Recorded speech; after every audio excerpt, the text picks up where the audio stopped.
कि जनता अब ऊब चुकी है। सब समझ गए हैं कि एलडीएफ और बीजेपी के बीच एक साठ-गांठ है। हाँ है, कायर है। मैंने पहले भी बोला है बहुत बार, दोनों कायर हैं। और आज जो जमाना है, जिस जमाने में हम अब जो हम देख रहे हैं, जहाँ जंग हो रही है, बहुत मुश्किलें आने वाली हैं हम पे, इस समय कायरता नहीं चल सकती। इस समय एक ऐसा नेतृत्व जो सिर्फ अपनी खाल बचाना चाहता है, जो जाके दूसरे देशों के सामने झुकता है, हमारे जो इंटरेस्ट हैं, जो भारत के लिए सही है, वो नहीं हो रहा है। सीआरए पर प्राइम मिनिस्टर कह रहे हैं कांग्रेस झूठ बोल रही है। यहाँ जब आए केरलम में तो उन्होंने कहा कि सीआरए पर कांग्रेस झूठ वो प्रधानमंत्री जी इधर कुछ कहते हैं और कहीं और जाके कुछ और कहते हैं, तो उनको मन बनाना चाहिए। देखिए, या तो आप एक पॉलिसी बनाएं और फिर उस पर आप अमल रहें, या फिर आप एक पॉलिसी बनाएं और कहीं जाके कहें कि नहीं हमारी पॉलिसी नहीं है, और कहीं और जाके कहें कि हमारी पॉलिसी है। ऐसे तो नहीं हो सकता ना।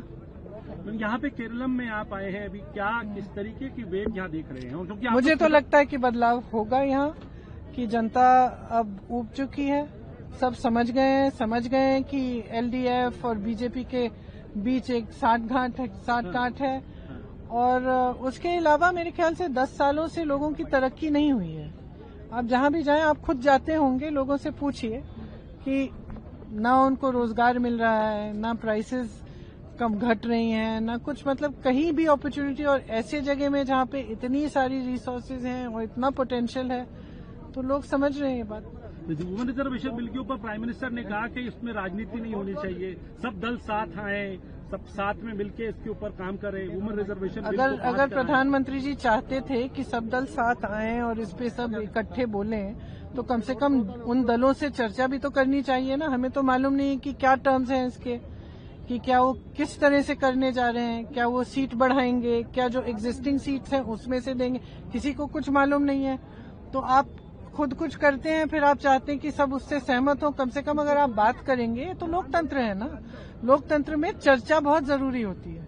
मैं आपके लिए एक पॉलिसी बना रही हूँ, मैं जानना चाहूंगी कि नहीं कि आप क्या चाहते हैं, कि मैं खुद ही अपनी मनमानी से पॉलिसी बना दूंगी।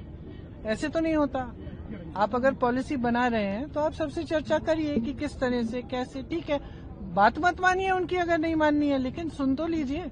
लेकिन यहाँ क्या हो रहा है, बार बार, चाहे इस इशू पे चाहे किसी और इशू पे, सब कुछ अपने हिसाब से हो रहा है और कोई चर्चा नहीं होती। ये तो लोकतंत्र की वो नहीं है, परंपरा नहीं है। बहुत कड़े शब्दों का इस्तेमाल किया है आपने सीएम और पीएम दोनों। हाँ है, कायर है। मैंने पहले भी बोला है बहुत बार, दोनों कायर हैं। और आज जो जमाना है, जिस जमाने में हम अब जो हम देख रहे हैं, जहाँ जंग हो रही है, बहुत मुश्किलें आने वाली हैं हम पे, इस समय कायरता नहीं चल सकती। और इस समय एक ऐसा नेतृत्व जो सिर्फ अपनी खाल बचाना चाहता है, जो जाके दूसरे देशों के सामने झुकता है, हमारे जो इंटरेस्ट हैं, जो भारत के लिए सही है, वो नहीं हो रहा है।